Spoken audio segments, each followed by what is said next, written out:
चाचा चौधरी और चालाक Gosha. Charity show by Gosha the magician. America के एक शहर में लोग जादूगर गोशा का चैरिटी शो देखने आ रहे हैं। लेडीज एंड जेंटलमैन, क्या इस हैट के अंदर कुछ है? नहीं। ला ला, देखिए, हैट में से निकला एक मुर्गा। जब मैं घर से चला तो जल्दी में नाश्ता करना भूल गया। वह अब मैं यह करूंगा। नाश्ता? क्या वह आमलेट खाएगा? नहीं, ये 3 फीट लंबी तलवार। और जादूगर गोशा ने पूरी तलवार निगल ली। स्वादिष्ट है, कमाल है। जादूगर गोशा का अगला आइटम। कोई जेंटलमैन आए और देखे कि इस बाल्टी में क्या है। श्रीमान, मैं आता हूँ। इस बाल्टी में पानी और मछलियां हैं। धन्यवाद। यह गया पानी और मछलियां मेरे पेट में। और जादूगर गोशा उन मछलियों को निगलकर एक डकार मारता है। आहा! और फिर, अरे, मुझे याद आया, मैं तो शाकाहारी हूँ। मछलियों, वापस बाहर आओ। और मछलियां जादूगर गोशा के मुंह से निकलकर वापस बाल्टी में गिरने लगती हैं। कमाल है, जिंदा मछलियां उसके पेट से बाहर आ रही है। सारा दर्शक दीर्घा जोरदार तालियों से गूंज उठता है। शो खत्म हुआ। गोशा जी, आप सारे शो चैरिटी में करते हैं, फिर इस शान शौकत के लिए धन कहाँ से आता है? हीरे के धंधे से। मैजिक शो तो एक नकाब है। एक बड़ी इमारत के सामने। अच्छा, गुड बाय, मुझे अपने काम से यहां जाना है। गोशा, जादू का खेल काफी हो चुका है। अब कुछ सुदूर देश की यात्रा हो जाए। जाशरान, कहो क्या हुक्म है? यह 10 करोड़ के हीरे इंडिया पहुंचाना है। मगर मेरा कमीशन क्या होगा? 10%। नहीं, जोखिम बढ़ गया है। 20%। मंजूर है। गोशा न्यूयॉर्क से अगली उड़ान भारत के लिए पकड़ता है।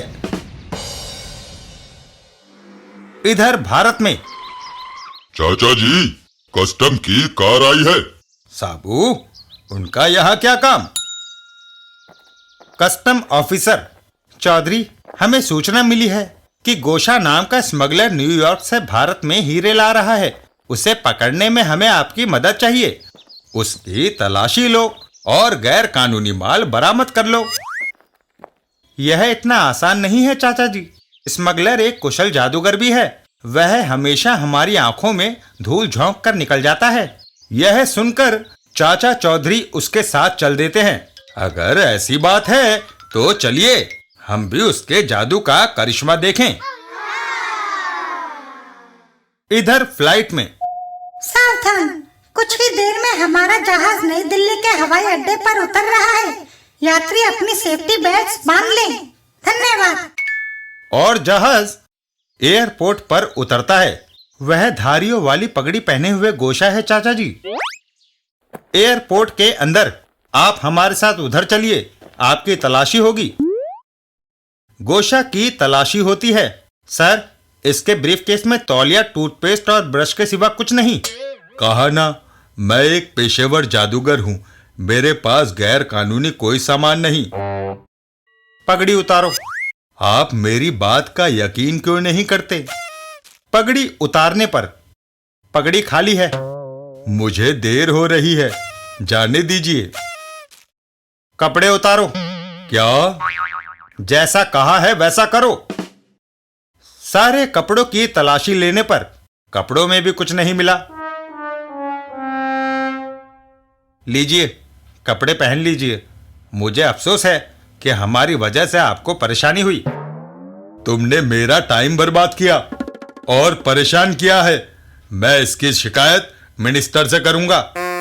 तभी चाचा चौधरी वहां दौड़े दौड़े आते हैं। श्रीमान, गुस्सा थूक दीजिए। लीजिए, ठंडा पानी पीजिए, आपको शांति मिलेगी। गोशा पानी पीता है। शुक्रिया, कस्टम पर मुझे जो परेशानी उठानी पड़ी, उसके बाद मुझे ठंडे पानी की जरूरत थी और पानी पीते ही गोशा को उल्टी आने लगती है। हाय, उल्टी आ रही है और वह उल्टी कर बैठता है। लो, उल्टी के साथ उसके पेट से सारे कीमती हीरे बाहर आ गए। चाचा चौधरी, इन गैर कानूनी हीरो को बरामद करके हमें एक बड़ी कामयाबी हासिल हुई है। मैंने पानी में उल्टी लाने की दवाई मिलाई थी। चाचा चौधरी का दिमाग कंप्यूटर से भी तेज चलता है। और फिर मुझे कहां ले जा रहे हो? जेल में, वहाँ जादू के खेल से कैदियों का मनोरंजन करना। है?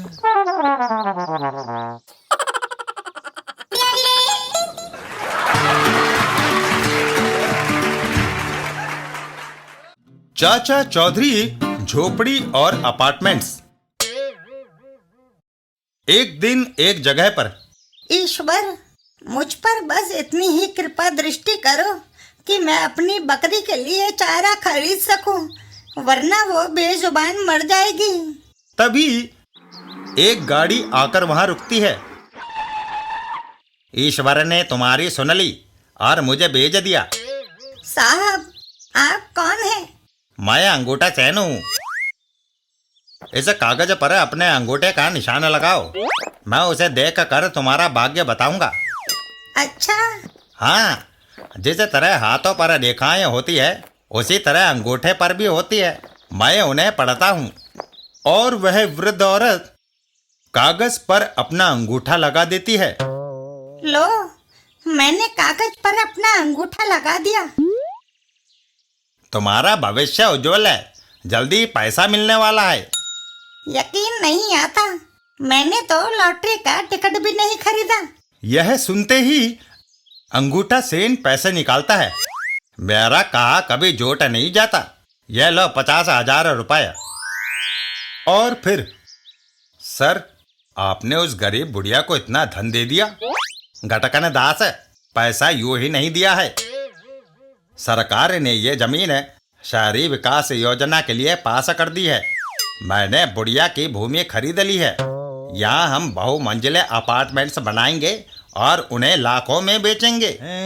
आपने अद्भुत बुद्धि पाई है सर।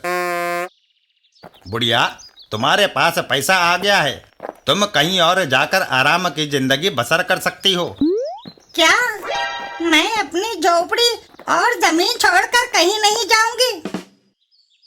तुम्हारी जमीन अब वो तुम्हारी नहीं रही।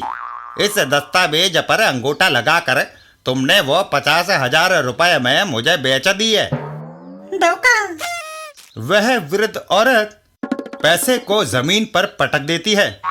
उठाओ अपने पैसे, मैं यहाँ से नहीं जाऊंगी। अगर तुम खुद नहीं जाओगी तो मेरा वह बुलडोजर तुम्हारी झोपड़ी को गिरा देगा।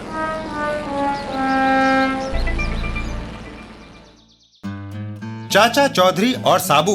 मदद करो। साबू, कोई मुसीबत में लगता है। अंगूठा सेन मेरी झोपड़ी तोड़ना चाहता है। माँ, तुम्हारी झोपड़ी उतनी ही सुरक्षित रहेगी जितना राष्ट्रपति भवन। साबू, झोपड़ी पर खरोच तक न आने पाए। साबू ट्रक से नीचे कूदता है हुब्बा! और बुलडोजर की ओर बढ़ता है। बुलडोजर चट्टान को चूर करने की ताकत रखता है। वह तुम्हें कुचल देगा। पीछे हट जाओ गिरगिट। झोपड़ी को गिराने के लिए बढ़ते हुए बुलडोजर के सामने साबू आ जाता है। बुलडोजर में पूरी ताकत लगा दो, उसका आगे बढ़ना ना रुके। साबू, ओह, मशीन मुझे पीछे धकेल रही है। अंगूठा सेन, मेरी जमीन ले लो, मगर इसे रोक दो। वह नौजवान मर जाएगा। ओह ओह ओह, अब वो लंबू और झोपड़ी दोनों गिरेगी। साबू अपनी मानसिक शक्ति को इकट्ठा करता है और पुरजोर से बुलडोजर को पीछे धकेल देता है। वह गई तुम्हारी टीन की मशीन। साबू बुलडोजर को हवा में उछाल देता है। आह! बचाओ। बुलडोजर तोड़ दिया है माँ, तुम्हारी झोपड़ी का खतरा अब टल गया। अंगूठा सेन और चाचा चौधरी, मैं तुम्हारी साथी की ताकत का कायल हो गया। तुम दोनों को कल दोपहर 12 बजे खाने पर आमंत्रित करता हूँ। याद रखना, मैं वक्त का पाबंद हूँ। ये रहा मेरा विजिटिंग कार्ड।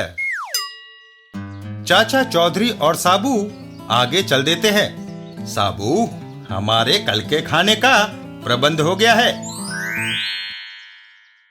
इधर अंगूठा सेन, अंगूठा सेन, मुझे क्यों बुलाया? सुरंगी जंगी, दुश्मन को पछाड़ना है। 2 आदमियों ने मुझे बेइज्जत किया है। मैंने कल उन्हें खाने पे बुलाया है। बताओ, उन्हें कैसे मारा जाए? बारूदी सुरंग से उन्हें उड़ाया जा सकता है। कैसे? देखो, रास्ते में जहाँ झंडी लगी है वहाँ मैंने बारूदी सुरंग बिछा रखी है। मैं उधर यह गेंद उछालता हूँ और गेंद नियत स्थान पर पहुंचते ही जोरदार धमाका होता है।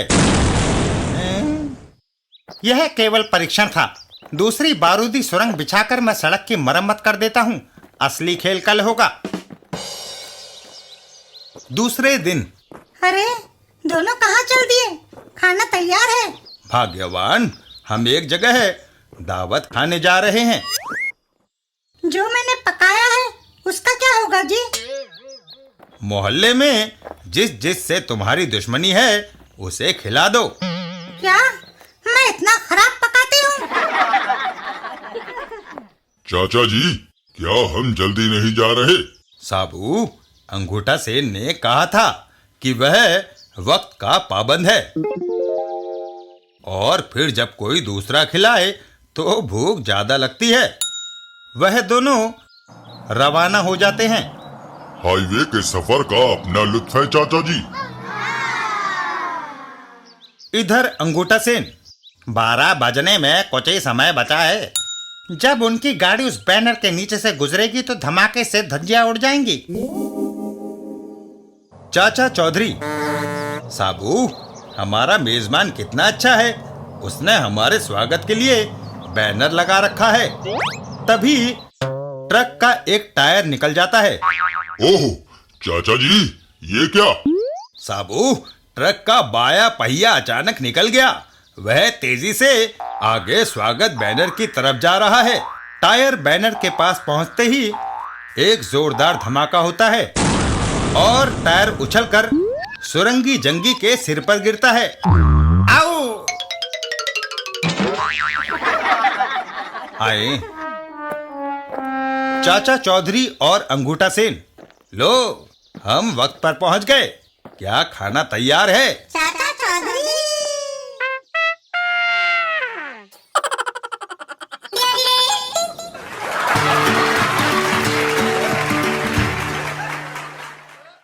चाचा चौधरी और रोनो के समोसे।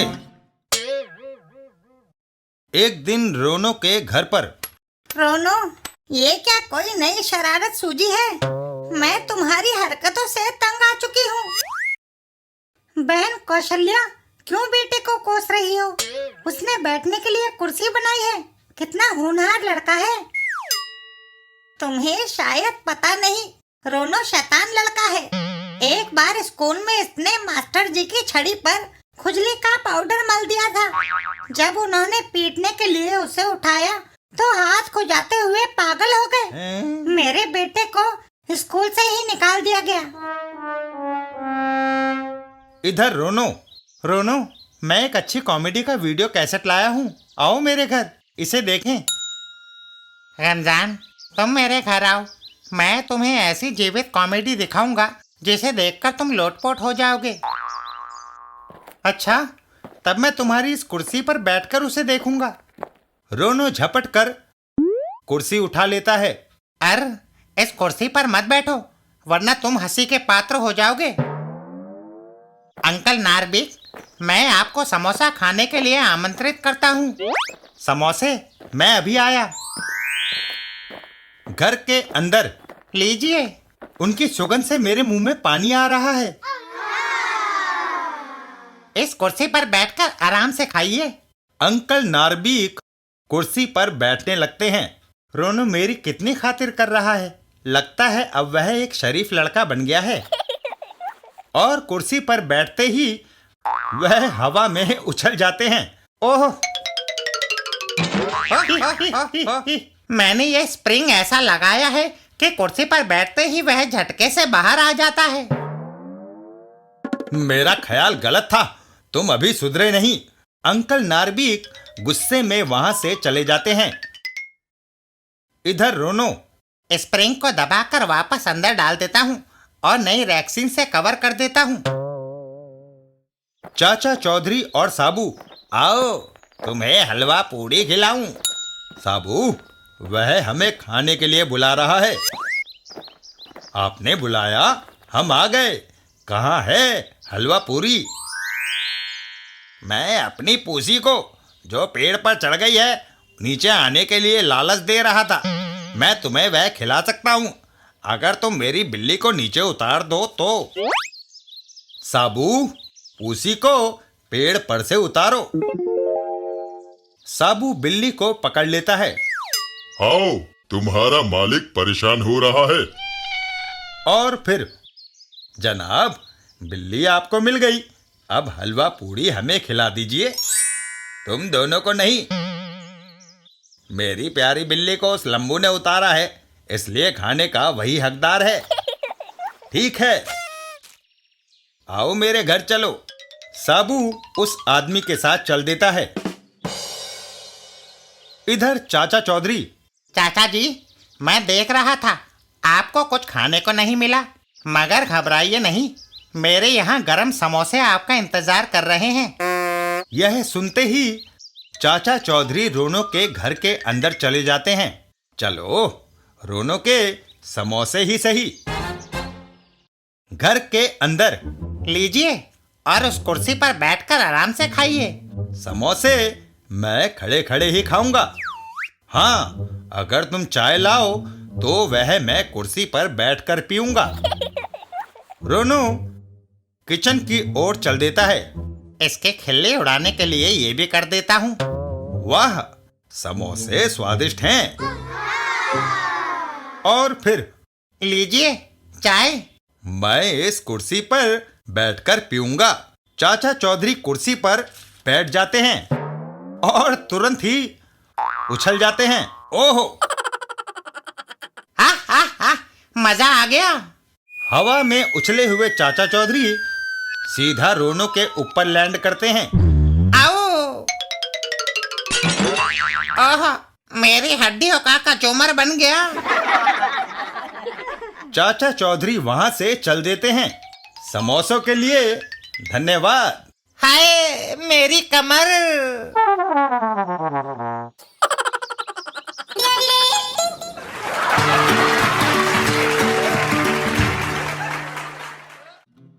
चाचा चौधरी और काल।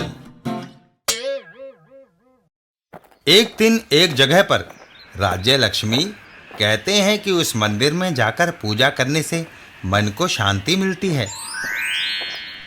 मंदिर काफी ऊंचाई पर है, लेकिन वहां तक जाने में भक्तों को थकान नहीं होती। ये चमत्कार है। तभी, ठहरो, उस मंदिर में जाने से पहले मेरी पूजा करो। रुपए और सोने की मुझे भेंट चढ़ाओ।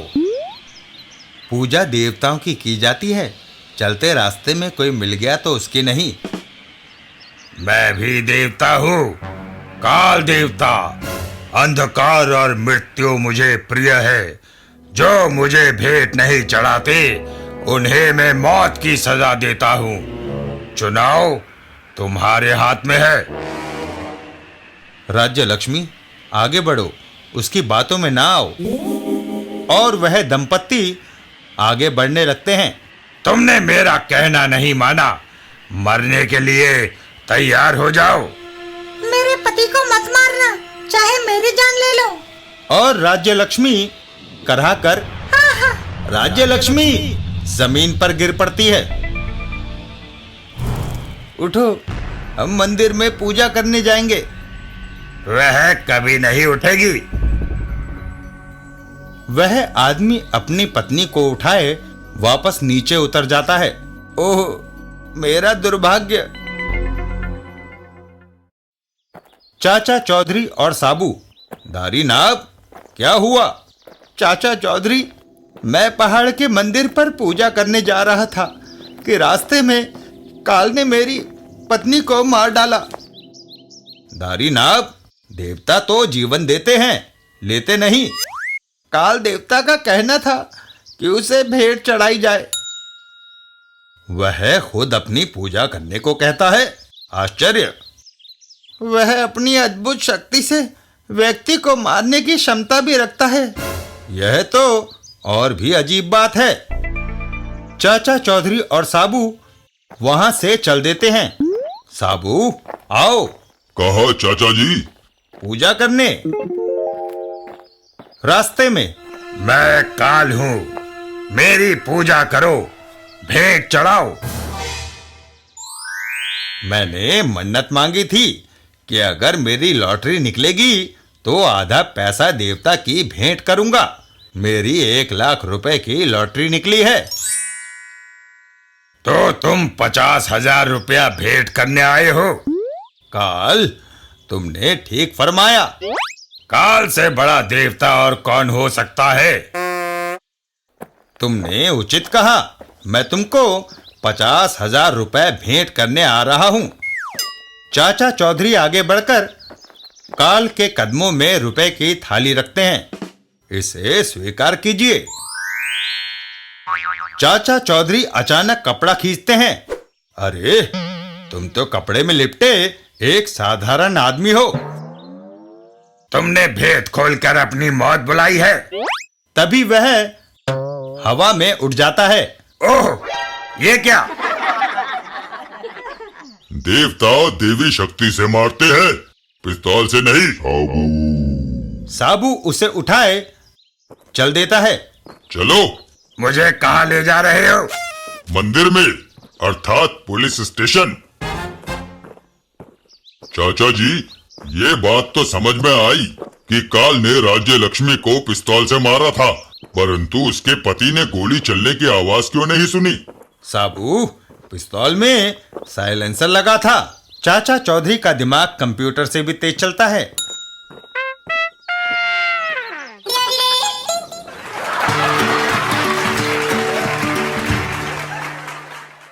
चाचा चौधरी और नरम बिस्तर।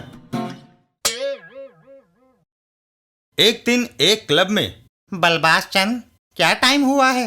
10:30 बजे हैं गतकीदास। मर गए। मेरी बीवी को मेरा रात को देर से घर लौटना पसंद नहीं। बीवी से डरते हो? मेरी तरफ देखो, मैं परिवार का मुखिया हूँ। सारे घर में मेरा हुक्म चलता है। मेरी तरह मर्द बनकर जियो। तभी बलबास चंद, तुम्हारी बीवी क्लब में आ गई। और बलबास चंद की बीवी कान पकड़कर उसे अपने साथ ले जाती है। देर रात तक ताश खेलते हो, घर चलो। हैं? गतकीदास वहां से उठकर चल देता है। मुझे भी घर लौटना चाहिए। घर पहुंचकर मेरे घर का आगे का दरवाजा और खिड़की बंद है। शायद पीछे की खिड़की खुली हो। घर के पिछवाड़े। हाँ, इस खिड़की से मैं चुपचाप अंदर खिसक जाऊंगा। सोई हुई पत्नी को क्या पता चलेगा?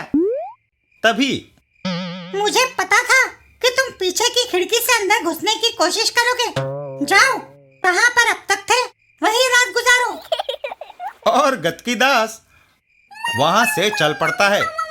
कड़ाके की ठंडी रात में मैं कहाँ जाऊं? चाचा चौधरी के घर के पास। साबू, हम शादी में जा रहे हैं, रात वहीं बिताएंगे, कल सवेरे लौटेंगे। चाचा जी, ब्याह शादी में भाग लेना मुझे अच्छा लगता है। खाने पर कोई रोक टोक नहीं होती। साबू। उन तीनों के जाने पर वह लोग गए। क्यों ना आज की रात मैं इनके घर में बिताऊं? सुबह उनके लौटने से पहले मैं खिसक जाऊंगा। और गतकीदास चाचा चौधरी के घर के अंदर घुस जाता है। दरवाजा भी खुला है। चाचा चौधरी घर का दरवाजा बंद नहीं करता। घर के अंदर। सोने का कमरा शायद उधर है। अबे बच गए। सोने के कमरे में बिस्तर आरामदेह है, गहरी नींद आएगी। गतकी दास अपने जूते उतारकर बिस्तर में घुस जाता है। वाह, क्या नरम मखमली रजाई है। शुभ रात्रि। तभी आओ। गतकी दास और रॉकेट आमने सामने, आई। और रॉकेट गतकी दास को वहां से दौड़ा देता है। बचाओ।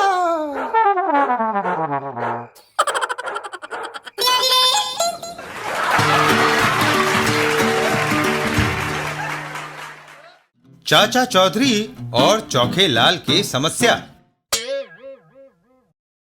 एक दिन चाचा चौधरी के घर पर। क्यों जी, मैंने कोई हिल स्टेशन नहीं देखा। भाग्यवान, टीवी पर हिमालय की गोद में फिल्म आ रही है, देख लेना। टालो नहीं, मैं छुट्टियां मनाने के लिए वहां जाने को कह रही हूँ। हमारे पीछे से जो लोग समस्याएं लेकर आएंगे, मेरे ना होने पर उन्हें परेशानी होगी। चाचा जी, आप छुट्टी मनाने जाओ। लोगों की मदद के लिए मैं जो यहाँ हूँ। ठीक है साबू, हर समस्या को स्थायी रूप से हल करना। चाचा जी, मुझ में दूसरे लोगों से ज्यादा अकल है। कैसे? जब मेरा जिस्म सबसे बड़ा है, तो मेरा दिमाग भी उतना ही बड़ा होगा। हैं? और फिर रॉकेट, आओ चलें। और वह तीनों वहां से रवाना हो जाते हैं। हिल स्टेशन के नजदीक पहुंचकर वाह, पहाड़ आते ही ठंडी हवा के झोंके आने लगे हैं। इधर चाचा चौधरी के घर से कुछ दूर। बाला, क्या वजह है? आज घर में बदबू फैली हुई है। मैं देखती हूँ। बाला खिड़की से बाहर झांकती है। हमारे घर के बगल में लोगों ने कूड़े का ढेर लगा दिया है। यही बदबू की वजह है। अगर हम बदबू रहित रहना चाहते हैं तो इस कूड़े के ढेर को हटाना होगा। तुम्हें इसे हटाने में देर लगेगी, जबकि साबू इसे जल्दी हटा देगा। यह सुनकर वह आदमी चाचा चौधरी के घर की ओर चल देता है। तुम ठीक कहते हो, मैं साबू को लाता हूँ। साबू, साबू, मुझे मुसीबत से छुटकारा दिलाओ। घर के पास कूड़े का ढेर होने से बड़ी बदबू आती है। अच्छा, मुझे अपना घर दिखाओ चौखेलाल। चौखे लाल के घर पहुंचकर वह रहा मेरा घर और कूड़े का ढेर। बस, बाकी काम मुझ पर छोड़ दो। और साबू अपने काम में जुट जाता है। कुछ देर के बाद हैं? मेरा घर गिरा दिया। चौखेलाल, ना यहाँ रहोगे, ना तुम्हें कूड़े से बदबू आएगी। साबू।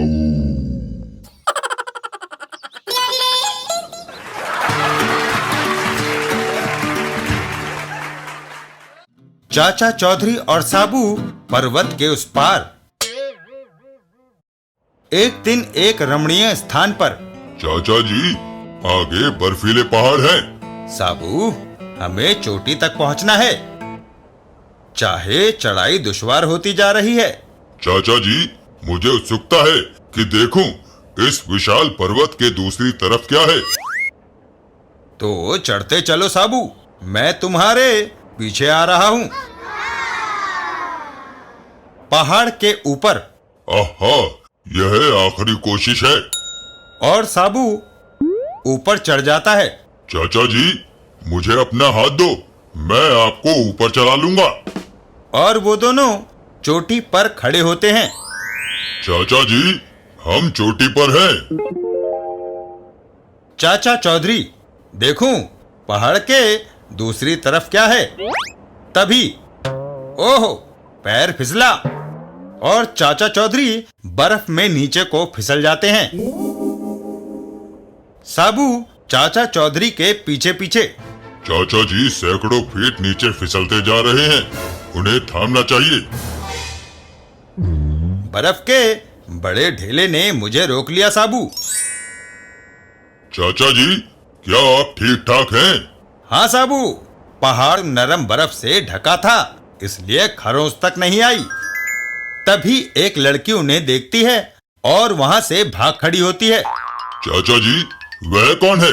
रुको, वहां पर कई सारी झोपड़ियां बनी होती हैं, उस तरह के और भी हैं। लेकिन सब हमसे भाग क्यों रहे हैं साबू? तभी लगता है तुम पर्वत के दूसरी तरफ घनी आबादी वाले इलाके से आए हो। आप, मैं प्रोफेसर उपाध्याय हूँ। आदिवासी जातियों का अध्ययन करने यहाँ आया था। शहर के कोलाहल से दूर ये जगह मुझे इतनी भाई कि मैं वापस नहीं गया। हमें देखते ही आदिवासी भाग क्यों खड़े हुए? क्रूर भूखा यहाँ आकर आदिवासियों को उठाकर ले जाता है और उन्हें गुलाम बना लेता है, इसलिए वह हर अजनबी से डरते हैं। अचानक वहां तेज आवाज गूंज उठती है। अरे, ये कैसी आवाज है? विशाल भूखा गुलामों को लेने आ रहा है। भूखा वहां आ जाता है। तुम्हें मेरे साथ चलना होगा, नहीं तो फिर मरना होगा। इतना कहकर भूखा साबू पर वार कर देता है, लेकिन भूखा का अगला हमला अभी मेरा ताकतवर मुक्का तुम्हें खत्म करने के लिए है। साबू उसका हाथ पकड़ लेता है। बॉस, काफी हो चुका, मेरा हाथ छोड़ो। तुम्हें अपनी ताकत का घमंड है, छुड़ा लो। और साबू भूखा को हवा में उठा लेता है। मुझे नीचे उतारो। और फिर एक जोरदार पटखनी।